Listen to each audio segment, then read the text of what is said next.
안녕하세요. 오늘은 스위스가 어떻게 부자나라가 되었는지 알려드릴게요. 먼저 스위스는 국토 70%가 산지이고 25%가 경작지라는 열악한 조건에서 먹고 살기 위해서 군인들 용병을 수출하는 아주 가난한 나라였어요. 거기다가 강대국들 틈에 중앙에 있던지라 강대국들한테 둘러싸여서 전쟁의 위험이 많았지요. 그러다가 스위스는 다양한 산업을 시작하게 됐어요.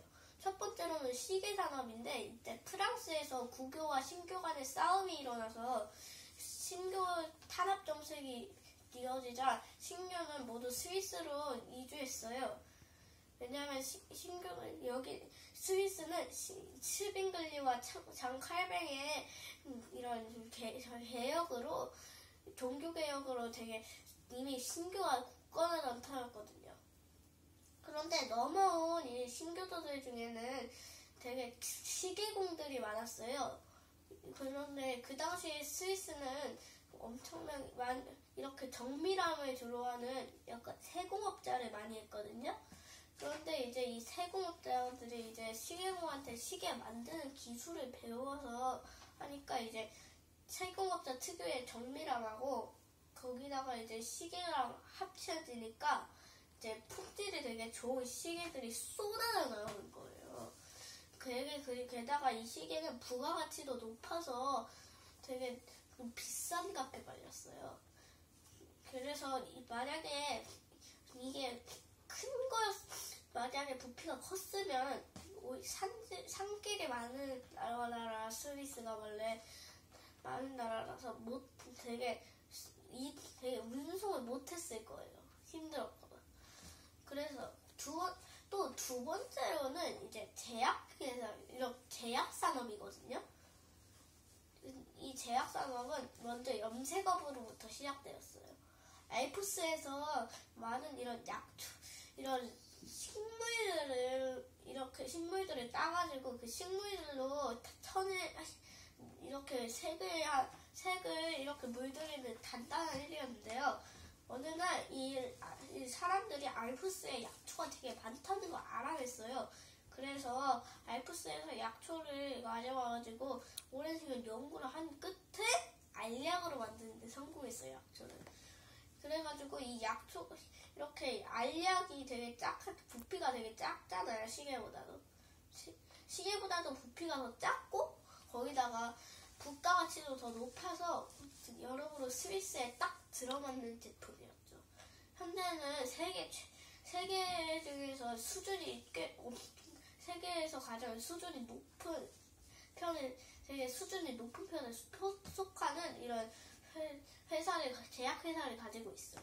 세 번째로는 섬유 산업이에요.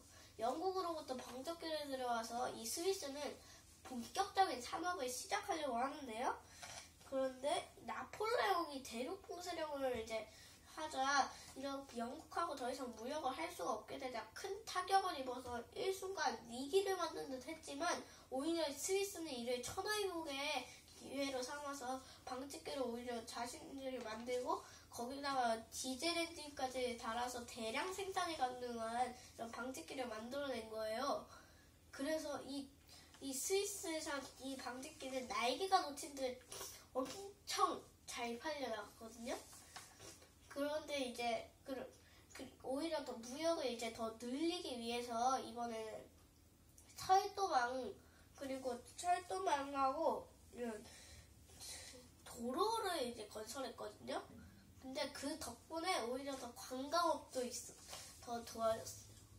이런 관광업이 오히려 더 발달하게 되었죠. 그래서 관광, 섬유, 제약, 거기다 시계 이제 이 산업으로 모두 엄청 돈을 많이 버니까 스위스는 이제 슬슬 금융업을 시작하기 시작했어요. 이제